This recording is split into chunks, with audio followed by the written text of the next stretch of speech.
It's a distressing sight. 17-year-old Tristan Zoffeld fighting for his life in a hospital bed. I woke up just throwing up everywhere. My heart was just pounding out of my chest, going 100 miles an hour. Coughing, wheezing, eventually his lungs failing.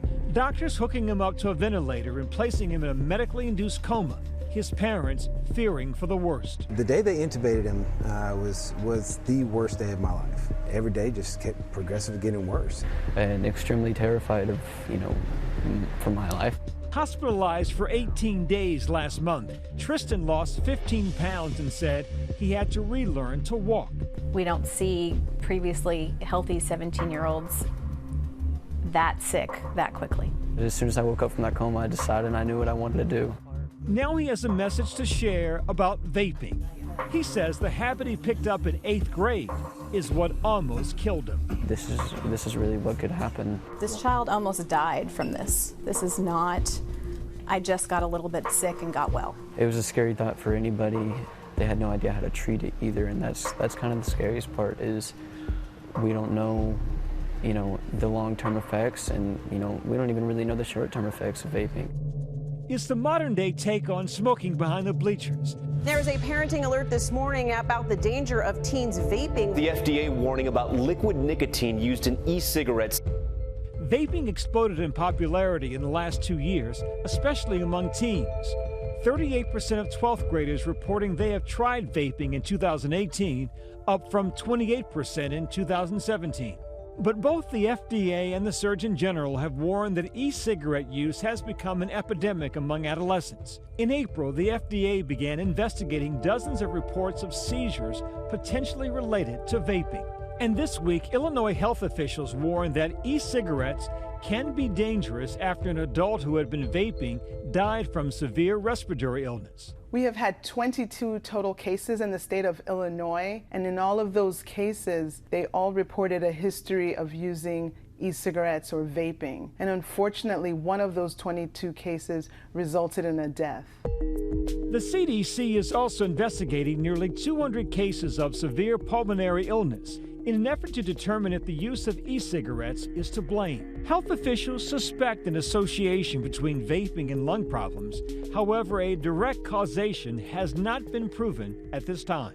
Vaping has been assumed to be a safer practice than, say, smoking cigarettes. At this point, we are unclear whether the injury we're seeing is associated with vaping itself, with a particular substance that these teens are vaping, or with one of the agents, oils, or solvents that's associated with it. Among those who've been hospitalized is 20-year-old Alexander Mitchell from Utah.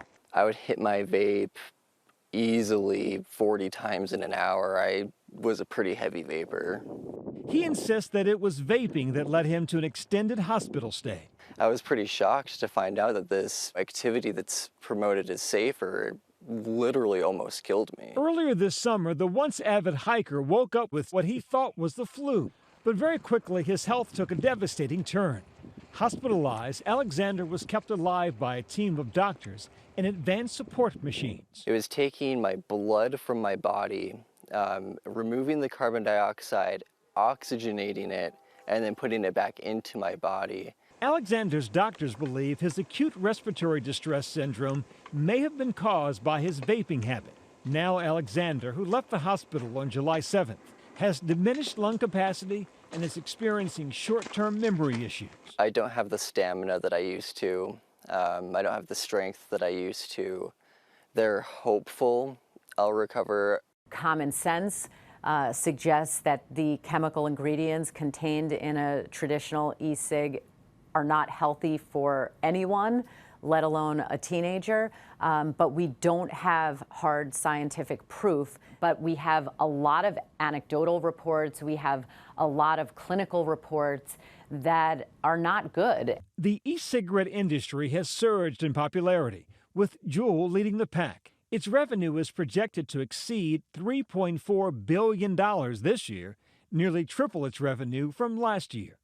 A Juul heats up liquid nicotine that users inhale.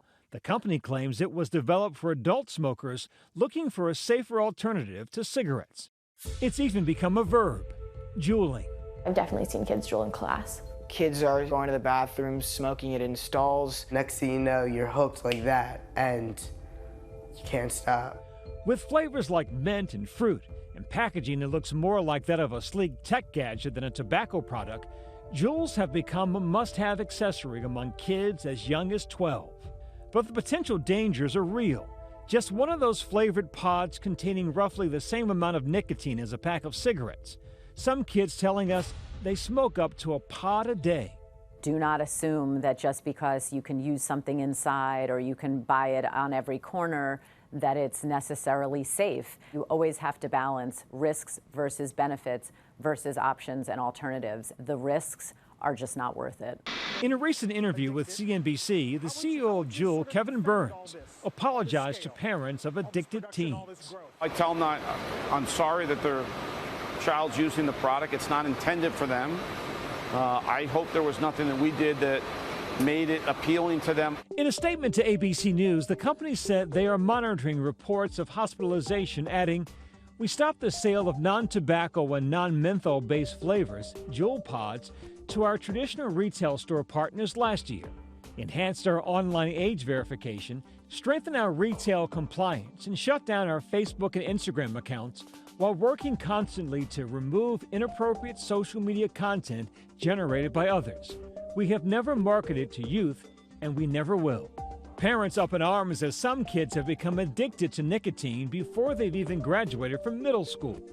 It's an issue that's raised alarm among the health officials who are struggling to combat the problem. When teenagers are exposed to an addictive substance, it absolutely has the potential for having long-term effects. The verdict is not in yet, but to be clear, the American Academy of Pediatrics, the CDC, the FDA, absolutely against the use of e-cigs in a young population. San Francisco even banned the sale of e-cigarette devices in the city, and lawsuits have begun cropping up across the country by those who believe the marketing of e-cigarettes was directly targeted at young people, and by others who claim the devices have made them sick. They can taste like you're smoking candy, and their appearance is such that it is very easy to hide in plain sight. So I think when you take into account the marketing, the design, the technology, it's not difficult to see why this has been appealing to teenagers. Back in Utah, Alexander Mitchell is working on rebuilding his strength so he can return to what he loves most, hiking. The doctors told me my lungs are diminished by 25%. To the people who are vaping underage, knock it off. Don't do that to your parents. As for people who are of legal smoking age, if you want to vape, just know the risks. It almost killed me. For Tristan Zofel and his doctors, they're hoping his experience can serve as a cautionary tale for other young people. You're inhaling chemicals. You're inhaling chemicals that I can't pronounce. And if you can't pronounce them, they shouldn't be in your lungs. I really wish I had the knowledge that I do now, and I wish a lot of teens had the knowledge that I do now. I always want to show people, this is what could happen, or tell my story. And I have scars from when they did the biopsies or the surgeries and stuck tubes in me, and those are going to be there forever. They're not safe as you think. Hi everyone, George Stephanopoulos here. Thanks for checking out the ABC News YouTube channel. If you'd like to get more videos, show highlights, and watch live event coverage, click on the right over here to subscribe to our channel, and don't forget to download the ABC News app for breaking news alerts. Thanks for watching.